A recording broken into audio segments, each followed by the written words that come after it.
Magandang araw sa inyo mga ka-disciples. Ito ang ikalawang lesson natin sa ating Discipleship 201. So ito ay ang bautismo sa tubig o water baptism. Now, maraming mga attendees ng church na kapag tinanong sila patungkol sa baptism, ang mga iba po ay hesitant sila o bantulot sila na gawin iyon.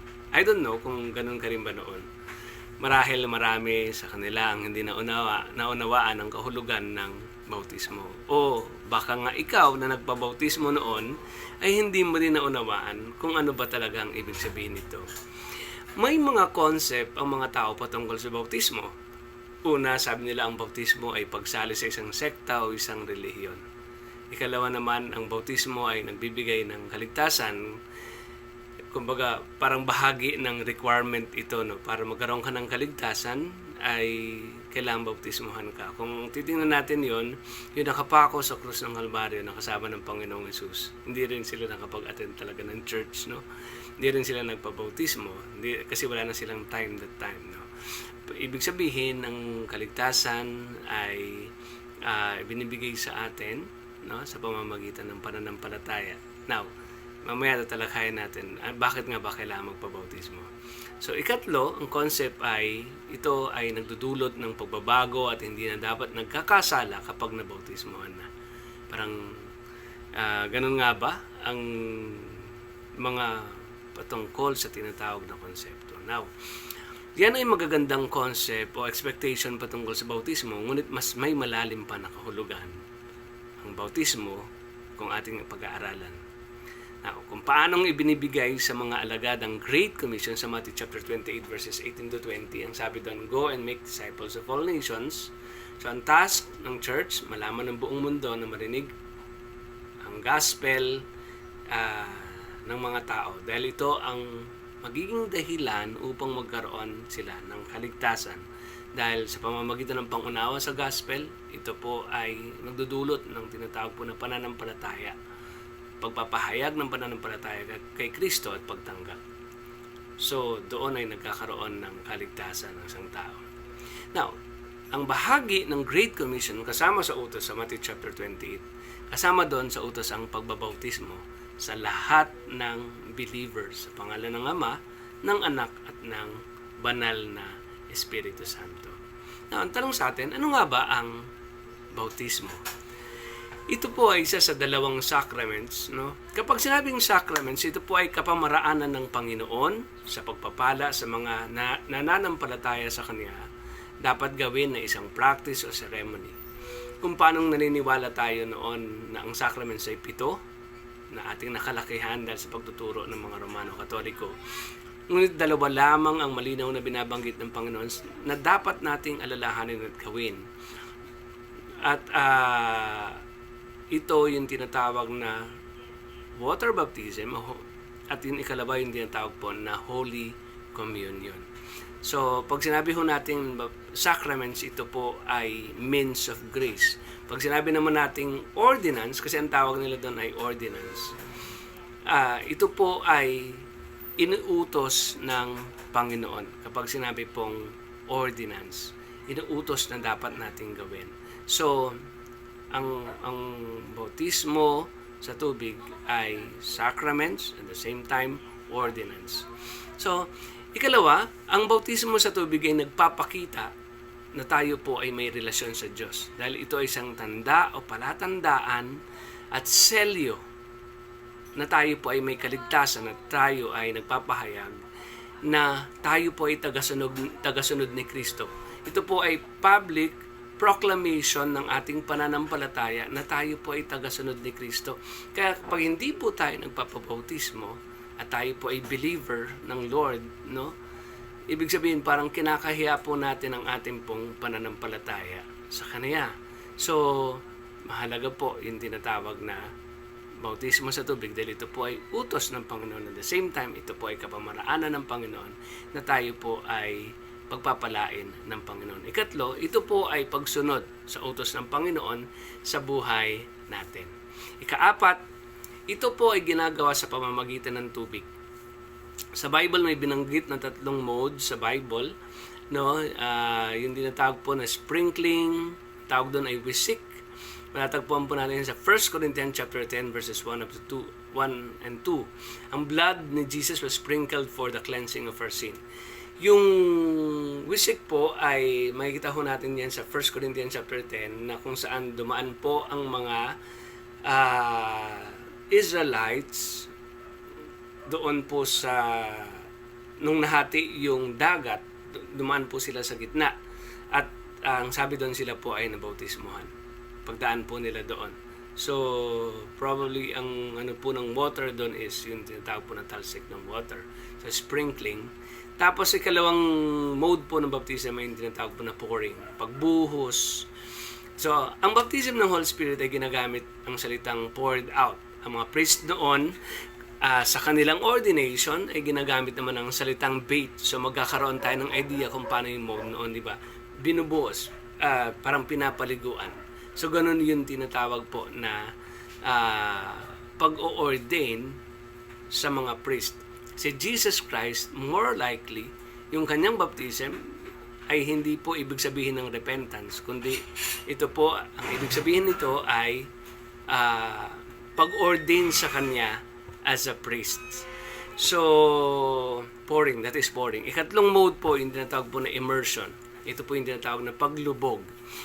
At maraming naniniwala sa mode na ang bautismo ay paglubog dahil sa Greek word na baptizo o bapton, ang ibig sabihin ay to immerse. Ngunit kahit ang sprinkling at pouring ay ginamit din ng salita sa bautismo. Ibig sabihin, lumulubog tayo, ini-immerse tayo doon sa pananampalataya, relasyon sa Panginoon. Sa Romans chapter 6, binanggit ang bautismo at ang paglubog ay may simbolo ng kamatayan ng ating lumang pagkatao, kamatayan sa kasalanan, parang nililibing tayo, at ang pag-angat naman ay muling pagkabuhay na kasama si Kristo. Sabi sa Romans chapter 6 verse 3, or don't you know that all of us who were baptized into Christ Jesus were baptized into His death? We were therefore buried with Him through baptism into death, in order that just as Christ was raised from the dead through the glory of the Father, we too may live a new life. Ito po yung simbolo ng ating kamatayan at simbolo din ng ating pagkabuhay, katulad po ng Panginoon. So, tayo po ay binabautismohan sa pangalan ng Ama, ng Anak, at ng Espiritu Santo. Hindi ito requirement for salvation, kundi ito ay bunga ng pagkakaroon ng kaligtasan. Nauna po muna yung kaligtasan, paglalagay ng tanda. Nilalagyan po tayo ng tanda. Ang baptism po ay outward, outward sign. Outward sign po yan. Nilalagyan tayo ng tanda na tayo po ay kabilang sa mga tagasunod ni Kristo at naniniwala sa katuruan ng Biblia at ng church na ito. So naniniwala kung ano po yung pinapaniwalaan ng church natin, yun din po ang ibig sabihin, nag-agree po kayo sa paniniwala na yun. Now, ano ba mga pinapaniwalaan ng church nito? Una, naniniwala tayo siyempre sa Diyos. Tayo po yung naniniwala na iisa lang ang Diyos, nagmamanifest into three person. Ang tawag natin doon ay Trinity. Ang Diyos Ama, Diyos Anak, at Diyos Espiritu Santo. Pag tinanong tayo, ilan ba ang Diyos? Ang sagot natin, isa lang.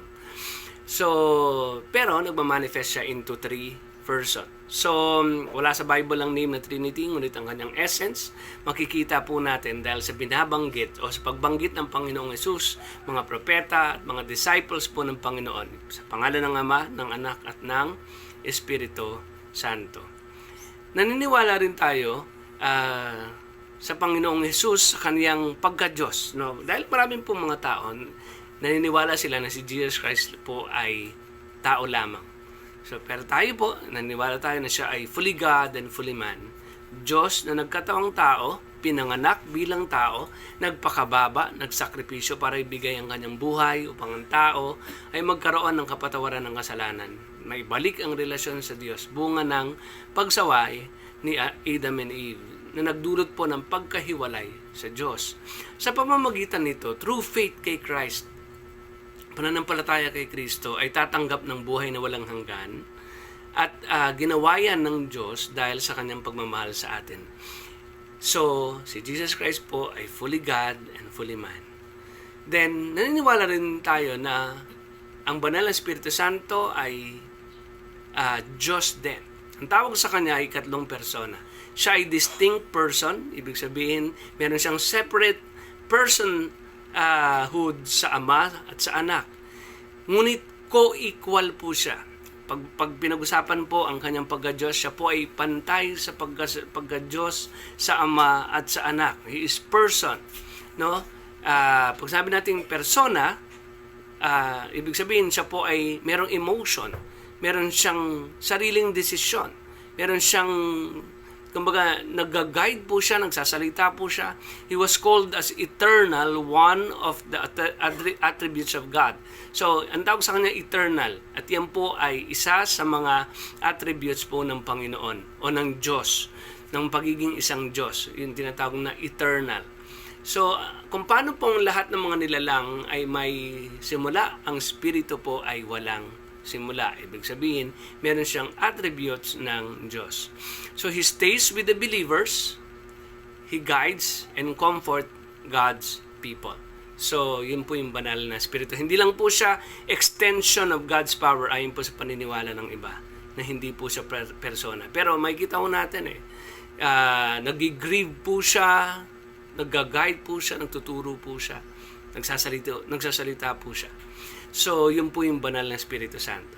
Naniniwala din tayo ng salvation po natin ay galing po sa biyaya ng Diyos. So, pag sabi ho natin biyaya, tayo po ay pinagkalooban ng Diyos ng kaligtasan kahit hindi po tayo karapat-dapat. Ang tawag dyan ay unmerited favor o unmerited blessing. Ang tawag din nila dyan ay undeserved mercy. Hindi po tayo karapat-dapat, kaawaan ng Diyos, pero kinahabagan tayo ng Panginoon. Ang salvation ay bunga ng biyaya ng Panginoon na hindi natin deserve pero ibinigay sa atin. It was given to us. Ang salvation ay bunga ng love ng God sa atin. Pinadala niya ang kanyang bugtong na anak upang bayaran ang ating mga kasalanan at tayo ay muling ipagkasundo sa Diyos upang kanyang maging anak at makasama sa pangwalang hanggang buhay. Ang salvation po ay hindi po dahil sa tinrabaho natin at naging mabuti tayo at naging actively serving, no? Hindi ito dahil sa ganon. Kundi yung mga bagay na ginagawa natin sa Diyos ay bunga ng ating kaligtasan. Kaya ang ating paglilingkod ay hindi para maligtas, kundi naglilingkod tayo kasi it is a privilege to us, no? Ito po ay paglilingkod ng may bukal sa ating pong puso, bunga ng pagmamahal din natin sa Panginoon. We are saved by grace, not by our works. Makikita po natin yan sa Ephesians chapter 2 verses 8 to 9.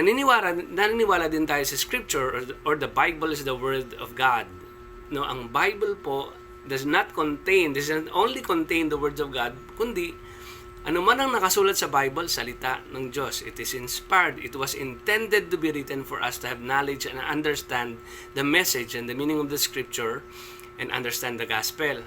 So, ang Scripture po ay salita ng Diyos. So, from there, tayo po ay magkakaroon ng pananampalataya, magkakaroon po tayo ng pagkakilala sa Panginoon. So, ang Bible po ay salita ng Diyos. 66 lang acknowledge ng mga kasamang book sa Bible, 39 sa Old Testament, 27 sa New Testament. So, ang Bible po ang siyang patuloy po na nagbibigay sa atin, sabi sa pamamagitan po ng salita ng Diyos, tayo daw po ay nabuborn again. So, sa pamamagitan din ng salita ng Diyos, nauunawaan natin yung gospel at nagpapahayag po tayo ng pananampalataya. No. Last, yung tinatawag po na church. Ang church po ay hindi building, structure, hindi po yung gusali, kundi ang mga believers, a congregation of baptized believers, members of God's covenant people. So the church symbolizes the body of Christ, the bride of Christ, the temple of the Holy Spirit. Ang ating bawat isa sa atin ay bahagi ng katawan ng Panginoon. Mahalaga po. Ito po ay binigay niya ang kanyang buhay para po sa atin. Ang ating church government sa church ay Presbyterian, ibig sabihin ruled by elders. So we have consistory. Ang consistory po is elders, deacons, and pastor who manages the church affairs. Tapos meron po tayong mga tinatawag po na coordinators, pero later on baka palitan po maging ministry head. Then meron po tayong mga workers po sa church at iba't iba pa hong mga ministry na ginagawa po natin sa Panginoon.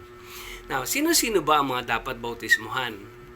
Una po, yung mga dapat pong bautisman, yung mga nakarinig ng Ebanghelyo at pinaniwalaan ito. Mababasa po natin sa Acts chapter 2 verse 38 kung paano pong yun eunuch ay kinausap po ang disciple ng Panginoon na siya ay bautismuhan nung sila po ay nakakita ng tubig na ilog. So, yung pagnaniwala, pinaniniwalaan ng Ebanghelyo, tinanggap ang Panginoon, ibig sabihin ay maari po siyang bautismuhan. Ikatlo, yung mga nagsisisi sa kanilang mga kasalanan. Nung na-realize natin na tayo mga kasalanan at nagpahayag tayo ng pagtanggap sa Panginoon, maari po tayong bautismuhan. Sa makatuwid, mga nanampalataya sa Panginoong Hesus. Ang mga nanampalataya sa Panginoong Hesus ay maari pong bautismuhan. So, para ito sa tinatawag na group discussion, so, ano ang ibig sabihin ng bautismo sa tubig ayon sa iyong pagkakaunawa? Yun po yung ating group discussion. Maaari mo pong itong sagutin. Para sa iyo, ano ang bautismo sa tubig ayon sa iyong pag-aaral, pagpapakinig, at pagkaunawa sa ating video. Ang bautismo ba ay nagbibigay ng kaligtasan sa atin? Ano ang simbolo ng bautismo sa tubig? Maari ba na hindi magpabautismo ang isang believer o mananampalataya?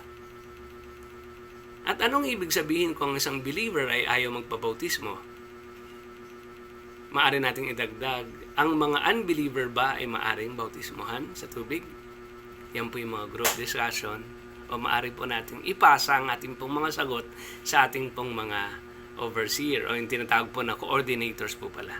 Ang ating pong mga coordinators. Maaari niyo pong ipasa sa amin ang inyong pong mga sagot. So, magandang umaga po sa bawat isa at patuloy po kayong pagpalain gabayan ng Panginoon. God bless po.